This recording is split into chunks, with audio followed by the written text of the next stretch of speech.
Hey everybody, welcome back to the channel. Let's Make a Mill, as well as my own personal blog, letsmakeamill.com, where I am just basically documenting my journey towards making $1 million. If you don't know who I am, my name is Eugene Vasquez, and I am the host of this channel, and I'm basically fully transparent and telling everybody about my journey towards making $1 million.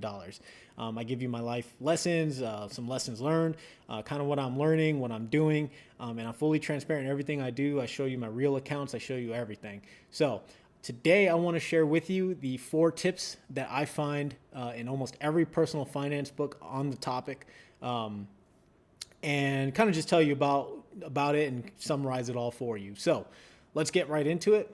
So tip number 1 is eliminate debt like it's the enemy. So if you have any type of debt, credit card debt, car loan, if you have student loans, whatever, you need to eliminate that debt as soon as possible, as fast as possible, because of the interest rate that's tied to those loans, right?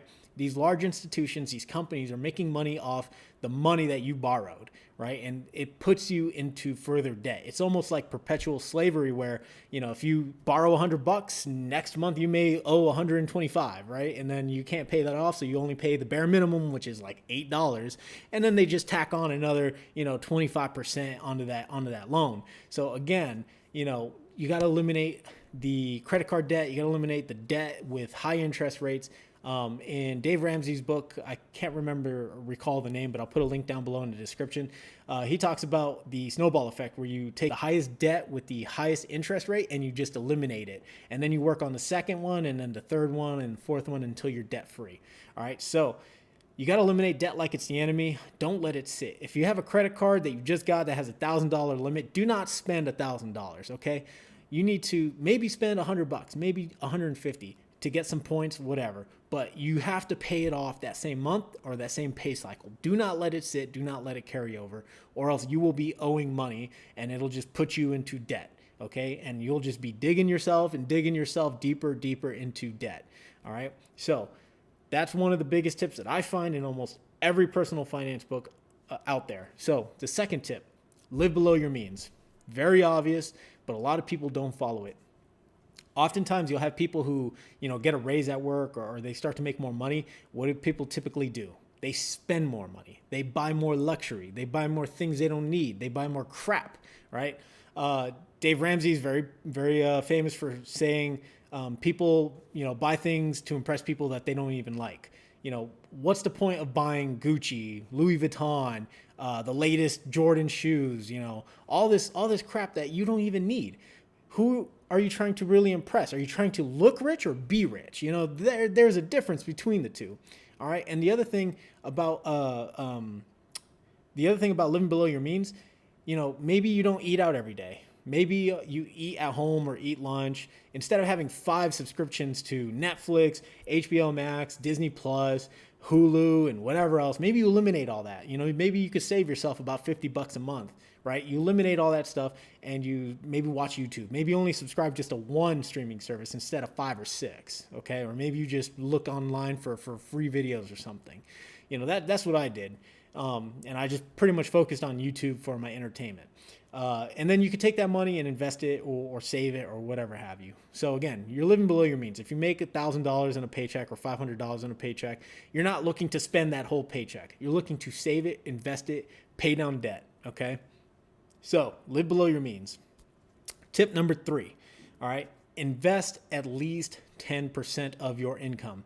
All right. This is the sacred cow, the holy grail, you cannot change this number. You cannot touch that money. All right. Let's take a hypothetical number like $1,000 or even $500. Let's take $500. You get paid $500 every week, every 2 weeks. You're going to take 10% of that, $50, right? And you're going to take that money and invest it. Invest it into a S&P 500 index that'll grow over time. And you're going to keep doing this, all right? Every single paycheck. You don't even think about it. It's 10% of your paycheck that doesn't even exist. This is something that you cannot change, you cannot touch, all right? This is in almost every personal finance book I've read on the topic. And they always say invest at least 10%. Why? Because 10% compounded over time, right? $50, whatever. You're going to keep putting $50, $50. The S&P 500 index historically has returned between 8 and 10%, right? Over the long term. And as you invest that money, it'll grow for you. You'll have a nest egg available to you in case you need to pull money or in case, come time and it's time for you to retire, you have a huge nest egg. Okay. And this is that 10% you cannot touch. You can increase it over time as you make more money. If you get a raise, say you get a $200, $300 raise, instead of looking to spend that $200, $300, maybe use that $200, $300 and invest it into another asset. Maybe you start saving for a rental property. Maybe you invest more into the stock market, or maybe use it to pay down debt. Eliminate debt like it's the enemy. Okay. And this brings me to tip number 4. Okay. Tip number 4 is you have to save at least between 6 to 12 months in savings, all right? Save 6 to 12 months in expenses. So your rent, your phone bill, your internet, all this stuff, you tally it all up, your food bill, all that stuff. You tally it up, you have to have, you come to your number for 1 month and you multiply that by 12. So say you need $1,500 a month to cover your rent, your food, your internet, your cell phone, your gas. You have that money in an emergency savings, right? That can last you 6 to 12 months in case you get fired, in case you get laid off, or maybe you just, your company goes bankrupt, whatever. You have this money available to you in case that happens.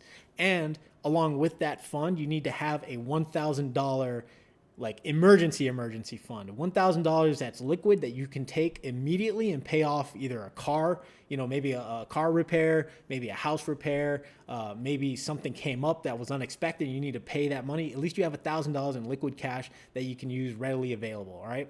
So those are the 4 timeless tips that I have found out about money through all the books I've read regarding personal finance.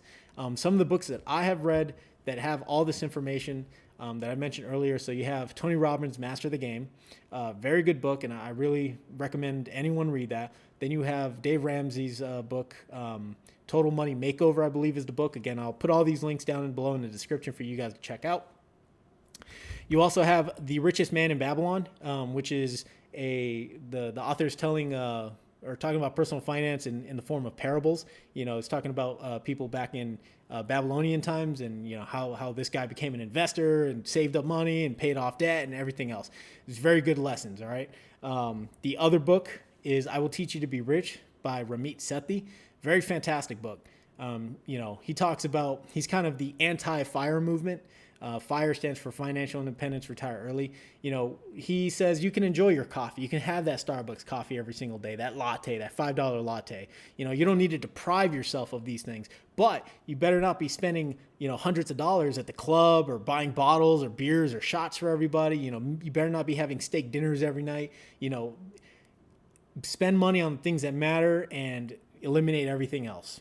All right. And for me personally, coffee is a big deal. So I will never spare the expense for coffee because I need it to get functional and to start working. Another book that I really recommend, Rich Dad, Poor Dad, probably the number 1 book that has always come up in every personal finance blog, podcast, YouTube channel, you name it. Rich Dad, Poor Dad teaches you about assets and liabilities, teaches you how to manage or look at money, teaches you about investing, teaches you about, how to basically look at yourself and your mindset and how to change it from a consumer mindset to a producer mindset. It's a very good book, and I really recommend anyone read it. If you want to learn about index investing, right, I really recommend you read The Simple Path to Wealth. Okay, this goes with investing the 10%. If you're going to invest 10% of your paycheck into an index fund, I recommend you invest into an ETF that follows or tracks the S&P 500 index. You have Vanguard's VOO. You have the SPY's. State Street's SPY. If you're investing with Fidelity, like I am, I invest in Fidelity's Zero Cost Index Fund, ticker FZROX. But The Simple Path to Wealth is basically a case study of index investing. Very good book, very straightforward, very thorough. And I really recommend these books to anyone who's starting out in personal finance. So with all that said, I hope you find some value in this video. Please let me know your thoughts down in the comments down below. Like this or dislike it, whatever you think. Subscribe, hit the notification bell, and I can't wait to see you in the next video. And thanks for watching. Bye-bye.